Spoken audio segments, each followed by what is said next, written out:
I watch episode 61 of Pokémon every year because I watch every episode of Pokémon every year. In episode 61, Volcanic Panic, the anxiety is of the highest degree. The episode begins upon the cliff which Pikachu hangs, after the character that aspires for greatness was confronted with the actual character for greatness. With its life on the line and Ash on the spot, unprepared to fight, they surrender now. Having failed to solve the Riddles 3 or defeat the Pokémon 3, Ash and friends go back to the baths to scrub and sulk loudly enough for the adjacent scofflaws to eaves and drop. After blasting off, they always blast back on.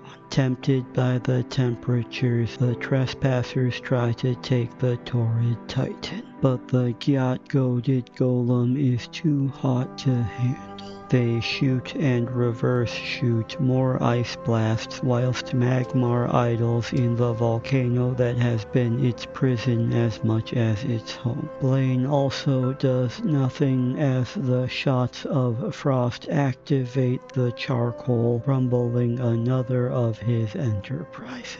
He titters in his toupee, eager for the entire island of Palms to pay. The villains again vacate at velocity as Blaine continues to dissuade Ash and friends from preventing ecological disaster, claiming that fire-type Pokémon alone are fit to stop the eruption, delegating the entire struggle to save them to Magmar, even though it's not the only fire-type Pokémon that they have. Ash tries to convince Charizard to commit to their cause, but it too is ready for the end. Magmar is cheeked up, but Charizard is checked out. Not since evolving and evolving again has the charred lizard won a battle, reluctant to prove its worth by any measure since being forced to fail by the person it trusted most. Who's that Pokémon? The impetus of its insecurities. Paris will always have Charizard, but in its basic days its primary role was not battling. It was to aid others, to light the path forward and keep away the cold.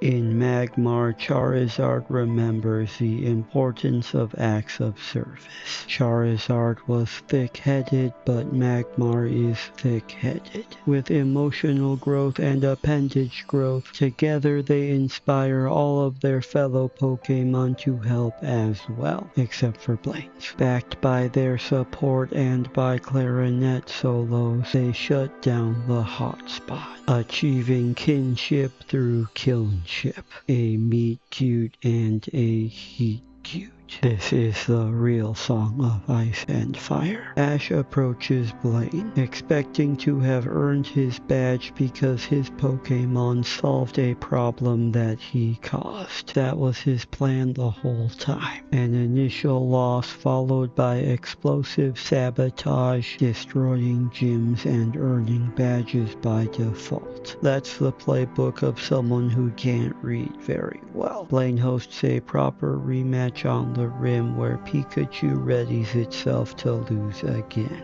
But the battle against Blaine's booty-browed beast belongs to Charizard. Ignoring Ash's initial directives, Charizard comes in hot and avoids the written word as well. Magmar headbutts with its headbutt, badonking Charizard with both of its donks, who still ignores its master's calls, which, to be fair, are mostly just him saying its name encouragingly. After holding hands and eye contact, Charizard dives in with the dumpy-domed duelist, and together they burn in the fires of Mount Doom.